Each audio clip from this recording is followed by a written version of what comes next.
फराह की diary. Miss रुबाब के period का तमाम तालबात को बहुत शिद्दत से इंतजार रहता था। वो पढ़ाने के साथ तालबात को कोई ना कोई अच्छी बात जरूर बताती, कोई भी ऐसी बात जिससे तालबात को फायदा होता, यानी उनकी शख्सियत में मुस्बत तब्दीली पैदा होती। आज मिस रुबाब ने सबसे पूछा कि कौन कौन डायरी लिखती है। चंद एक के अलावा बाकी तमाम तालबात ने हाथ बुलंद किए। फराह भी इन तालबात में शामिल थे। जब से मिस रुबाब ने तालबात से कहा था रोज़ाना डायरी लिखा करें और हर रोज़ कम से कम एक नेकी ज़रूर करके सोएं और फिर इसकी हिफाजत करें, यानी अगर आपने किसी की बुराई की यानी गीबत की तो नेकी ज़ाया हो जाएगी। तब से फराह भी हर रोज़ रात सोने से पहले अपनी डायरी में उस दिन के मामूलात लिखती कि दिन कैसा गुजरा, क्या ख़ास काम किए, और इसमें अपनी इस दिन की नेकी ज़रूर तहरीर करती। फराह बहुत पुरजोश थी कि मिस रुबाब को अपनी डायरी के मुतल्लिक बताए, मगर उन्होंने दूसरा सवाल ये किया, मैंने आप सबसे कहा था कि हर रोज़ कम से कम एक नेकी ज़रूर करके सोए, लिहाजा साल के इख्तिताम तक आपको गिनना है कि किसने कितनी नेकियां की हैं और कल आप सबको मुझे बताना है। उस दिन तमाम तालबात को छुट्टी का इंतज़ार था। फराह भी मुंतज़िर थी कि घर पहुँचते ही अपनी डायरी निकाल कर देखे और अपनी नेकियों और अच्छे कामों को एक कागज़ पर तहरीर कर ले। घर पहुँचकर इसने सबको सलाम किया, फिर अपना बैग रखकर अपनी डायरी निकाली और पढ़ने लगी कि अम्मी जान ने आवाज़ दी कि बेटी खाना खाने आ जाओ।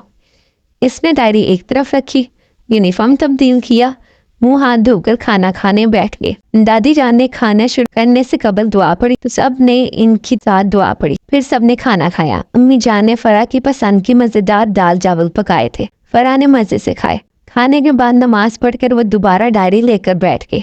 दादी जान भी तख्त पर आराम कर रही थी। रोज़ाना फराह भी दोपहर में दादी जान के साथ कुछ देर आराम करती थी, लेकिन आज वो डायरी के मुताले में मसरूफ थी। दादी जान ने फराह से पूछा तो उसने इनको तफसील बताई। दादी जान को भी इसमें दिलचस्पी पैदा हो गई, मगर उन्होंने फराह को कुछ देर आराम करने की ताकीद की।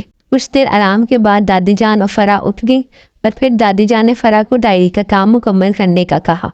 फराह ने गिनना शुरू किया तो अंदाजा हुआ कि कुछ दिन ऐसे भी गुजरे थे जब इसने एक भी नेकी नहीं की थी। अब इसको अफसोस होने लगा कि मैंने इतने दिन ऐसे ज़ाया कर दिए कि एक भी अच्छा काम या नेकी नहीं की। किसी दिन किसी हम जमात या सहेली की ग़ीबत भी की थी तो इससे कबल की जाने वाली नेकी भी इसने नहीं गिने। अब तो तादाद बहुत कम हो गए। फराह बहुत उदास हो गई। दादी जान ने इसको दिलासा दिया। फराह, दादी जान, मिस ने पूछा तो पूरी क्लास के सामने मैं मिस को कैसे बताऊंगी? दादी जान ने फराह को गले लगाया और कहा, देखो बेटा, आइंदा ज्यादा नेक काम करना और कभी ग़ीबत ना करना तो तुम्हारी नेकियां सबसे ज्यादा होंगी। जी दादी जान। वो उदास थी। दूसरे दिन स्कूल में भी फराह उदास थी।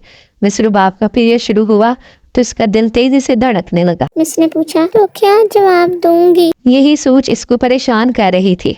वो दिन ही दिन में दुआएं मांगने लगी। कुछ देर बाद मिस रुबाब ने कहा, मुझे उम्मीद है कल मैंने डायरी से अच्छे काम गिनने का जो कहा था आप सब ने मेरा दिया गया काम कर लिया होगा।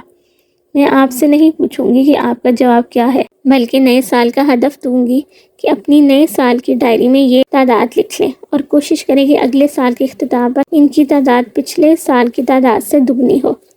डायरी लिखवाने का मकसद ही ये था कि अंदाज़ा हो कि हम अपनी ज़िंदगी का कितना वक्त लायानी कामों में मसरूफ़ कर देते हैं।